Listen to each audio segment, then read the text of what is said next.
बहुत ही अच्छा लगा यहाँ पे आके जिलाधिकारी और पूरी टीम का मैं बहुत ही आभारी हूँ। उन्होंने काफ़ी अच्छी व्यवस्था की थी और गौसी में विद्यालय में हमने एक लैब का उद्घाटन किया और उसके बाद यहाँ पे मेट्रो स्टेडियम में बच्चों के साथ संवाद किया 1 घंटे तक लगभग। तो उनके जो भी उत्सुकता थी, प्रश्न थे, उसका उत्तर देने की हमने कोशिश की।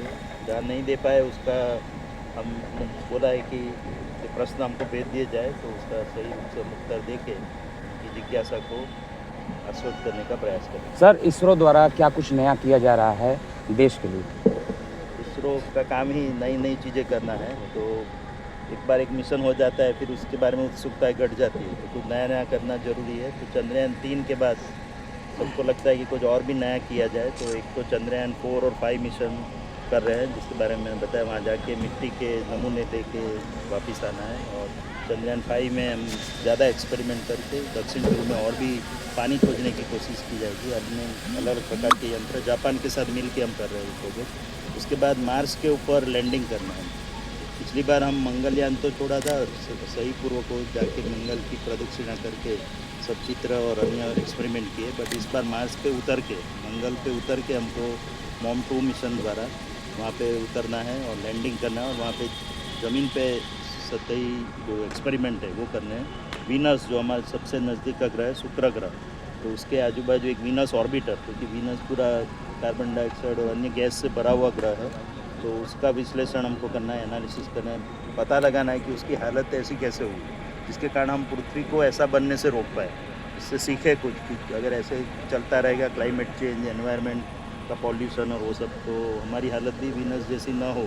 उसके लिए कुछ सीख लेने के लिए वहाँ की स्टडी करके लोगों को बताना है कि हमें ऐसी कोशिश करनी चाहिए कि हमारा पृथ्वी को प्रोटेक्ट करे एनवायरमेंटली, जिससे कि हमारी हालत भी ऐसी ना हो। तो इस प्रकार के अलग अलग प्लानिटरी मिशन है। इसके अलावा जो हमारे रूटीन मिशन है, remote sensing, communication, navigation programme, NavIC को पूरा ऑपरेशनलाइज करना है हमको।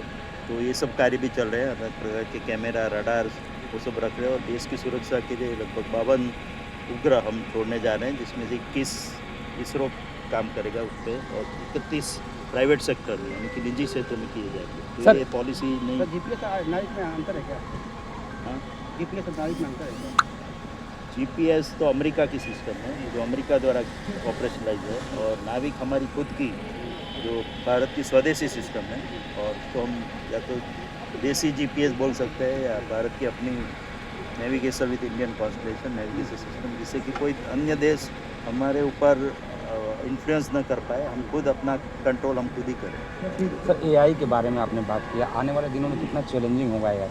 एआई बहुत ही एक नई शुरुआत है पूरे विश्व के लिए, सभी टेक्निकल पीपल के लिए, साइंटिस्ट के लिए, और पूरे हमारी लाइफ में उसका काफ़ी असर होने वाला है। जैसा कि कंप्यूटर के कारण एक रिवॉल्यूशन आया था, उसी तरह एआई, और एआई से आगे भी अभी एसआई की बात चल रही है, सिंथेटिक इंटेलिजेंस। तो फिर एआई के लिए आपको क्या पुराने डेटा की ज़रूरत पड़ती है, तो सिंथेटिक इंटेलिजेंस में तो वो भी ज़रूरत नहीं पड़ेगी। आदमी खुद ही अपनी इंटेलिजेंस डिसाइड कर लेगा जो बनेगा मॉलिक्यूल। तो ये सब नई नई खोज हो रही है और एआई का प्रयोग अंतरिक्ष में भी होने लगा है और होने जा रहा है। Thank you.